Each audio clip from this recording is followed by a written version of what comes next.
22 years کی age میں جب برانڈ نیو مشینری ہوتی ہے تو یہ زیادہ تر سائیکوسومیٹک پرابلم ہوتے ہیں کہ یہاں کوئی سوچ ہوتی ہے اس کا حل نہیں مل رہا ہوتا تو دماغ کہتا ہے اچھا میں تمہیں سیدھا کرتا ہوں، میں تمہیں کچھ جسمانی پرابلم دیتا ہوں تو پھر تم سمجھو گے. کیونکہ جو ہمارے دماغ میں ٹینشنیں ہوتی ہیں یا سوچیں ہوتی ہیں جب ہم ان کو توجہ نہیں دیتے، حالانکہ ہمارا دماغ سوتے جاگتے کہہ رہا ہوتا ہے توجہ دو، رات کو آدھی رات کو نیند کھلتی ہے تو پہلا خیال آپ کو کیا آتا ہے کہ توجہ دو، یہ بیٹا تمہارا نشہ کرتا ہے، ادھر کچھ کرو. اور دن میں بھی آپ جاب پہ ہوں، آف دی جاب ہوں، ڈرائیونگ کر رہے ہوں، بیچ بیچ میں دماغ جو ہے وہ کہیں جا رہا ہوتا ہے کہ ادھر بھی دھیان کرو، ادھر بھی دھیان کرو، تو ہم کر نہیں رہے ہوتے. ہونا یہ چاہیے کہ جب ہمیں کوئی مسئلہ درپیش ہے تو اس کے لیے کوئی ٹائم مقرر کر لیں کہ یہ ٹائم ہے اس مسئلے کے بارے میں سوچنے کا، ڈیڈیکیٹڈ ٹائم، اس کی اہمیت کا احساس کر لیا جائے. جیسے آپ کا بیٹا نشہ کرتا ہے تو آپ کہیں کہ روزانہ سویرے 8 بجے جب میں اٹھوں گا تو 1 گھنٹہ میں نے یہ سوچنا ہے کہ میں نے اپنے اس بیٹے کو دوبارہ زندگی کی راہ پہ کیسے ڈالنا ہے. میں نے اس کو پیدا کیا اور اب میں نے اس کو زندگی کی راہ پہ ڈالنا ہے، تو 1 گھنٹہ ہے. اب آپ 5 منٹ سوچتے ہیں، اب آپ کہتے ہیں اب میں کیا کروں.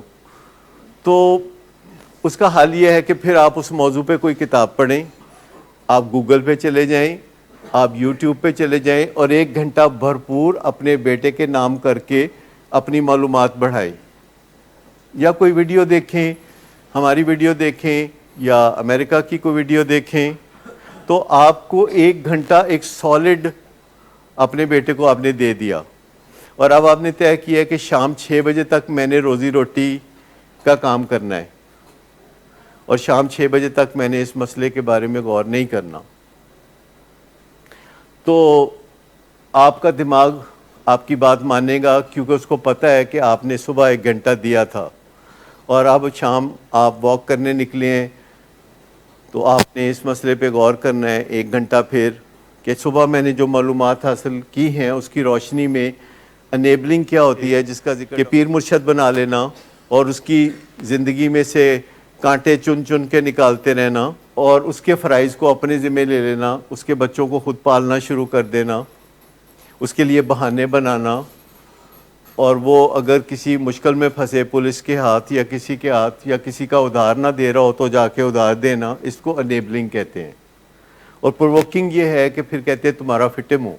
یہ بات ہم روز کرتے ہیں کہ غصہ نہیں کرنا، غصہ حرام ہوتا ہے، حرام کام نہیں کرنا.